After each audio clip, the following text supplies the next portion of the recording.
This video contains news and analysis related to a recent terror attack in Kashmir. The content may include sensitive visuals and discussions that could be distressing to some viewers. Viewer discretion is advised. We strongly condemn all forms of violence and terrorism. The purpose of the content is solely to inform and create awareness based on verified reports.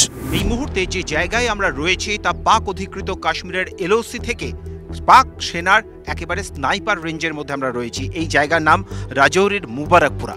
এই জায়গায় আমরা কেন এসে পৌঁছেছি সেই ছবিটা আপনাদের দেখাবো। এই জায়গাতে যে পাথরে আমরা বসেছিলাম তার ঠিক পিছনের দিকেই রয়েছে পাক অধিকৃত কাশ্মীর এবং গতকাল রাতে সেই জায়গা থেকেই লাগাতার শেলিং করেছে পাকিস্তান এবং যে ছবি আমরা বারবার বিভিন্ন জায়গায় দেখাচ্ছি যে মূলত সাধারণ নিরীহ নিরাপরাধ মানুষের বাড়ি এই পাক সেনার মূল টার্গেট এবং তার ভয়াবহতা ঠিক কতটা তা এই বাড়ির ছবিটাই বলে দেবে। এই বাড়ি কার্যত সম্পূর্ণভাবে ধ্বংস হয়ে গিয়েছে। বাড়ির ওপরে যে ছাদ ছিল সেই ছাদ ছিল টিনের, তা সম্পূর্ণভাবে ভেঙে পড়ে গিয়েছে। এখানে কিছুটা দূরে পড়ে রয়েছে ইলেকট্রিকের তার এবং এখানকার গ্রামবাসীরা বলছেন যে সেই ইলেকট্রিক তারে এখনও পর্যন্ত ইলেকট্রিক রয়েছে, অর্থাৎ এই জায়গাকার প্রত্যেকটা লোহা যথেষ্ট বিপজ্জনক। আমরা বাড়ির ভিতরে ছবিটা আমরা দেখাবো। এই বাড়িতে যারা থাকতেন তারা যখনই শেলিং শুরু হয়েছে সেই সময় সঙ্গে সঙ্গে তারা এখান থেকে তারা ভয়ে চলে যান, তার কারণ তারা বুঝতে পারছিলেন যে এই জায়গাতে যে কোনো সময় হামলা হতে পারে।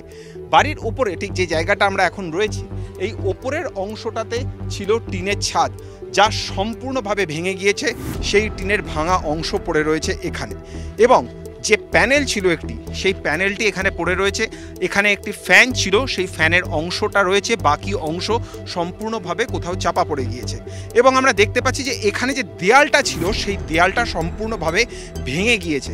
আমার সাথে যারা রয়েছেন তারা এখানকার গ্রামবাসী, তারা এই জায়গায় ঘুরে ঘুরে এই বাড়ি থেকে বেশ কিছু শেলের অংশ তারা খুঁজে পেয়েছেন, তাদের হাতে রয়েছে। ये क्या मिला है आप लोगों को? सर ये उसी के प्लास्टिक के वो है, स्प्लिंटर है, ये स्प्लिंटर है। स्प्लिंटर उसके पार्ट्स है जो रात को 2:30 बजे जहाँ पे माइनिंग सेलिंग हुई है उसी के पार्ट्स है। अच्छा, तो ये जो है इसी से ही सारे जगह से गड्ढा खोद हो गया। हाँ सर, ये रात को ना बहुत भारी मात्रा में शेलिंग हुई है यहाँ पे।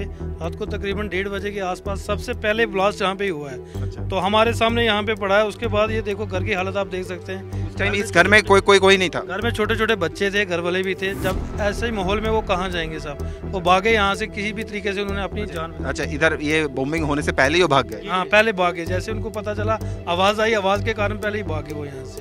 तो ये देख सकते हैं भारी मात्रा में कितना बड़ा विस्फोटक।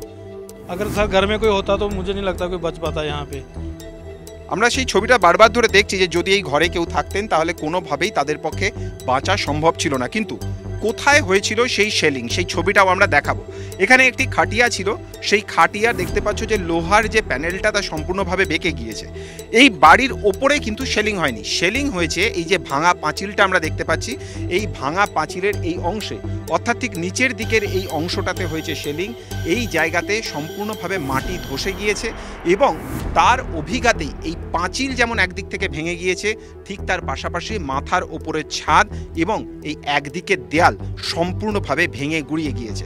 অর্থাৎ একটা বিষয় বোঝা যাচ্ছে যে পাকিস্তান বেপরোয়া, পাকিস্তান আক্রোশে ফুঁসছে। তাদের মাটিতে থাকা জঙ্গি ঘাঁটিগুলো ভারত ভেঙে গুড়িয়ে দেওয়ার পর এবার তারা পাল্টা ভারতের নিরীহ নিরপরাধ গ্রামবাসীদেরকে টার্গেট করেছে। মানুষ এই জায়গা থেকে প্রাণ ভয়ে অবশ্যই সরে যাচ্ছেন, কিন্তু তারা জমি ছেড়ে, এলাকা ছেড়ে তারা যাচ্ছেন না। তারা বলছেন প্রতি মুহূর্তে ভারতীয় সেনা যেভাবে জবাব দিচ্ছে, যে সেনা ছাউনিগুলি রয়েছে সেখানে যদি বিন্দুমাত্র কোনো সহযোগিতার প্রয়োজন হয়, তাদের বাড়ি ঘর দোর ভবিষ্যৎ সব কিছু অন্ধকারে চলে গেলেও তারা এই জায়গা ছেড়ে তারা একেবারেই যাবেন না। তারা ইন্ডিয়ান আর্মির সঙ্গে কাঁধে কাঁধ মিলিয়ে লড়বে।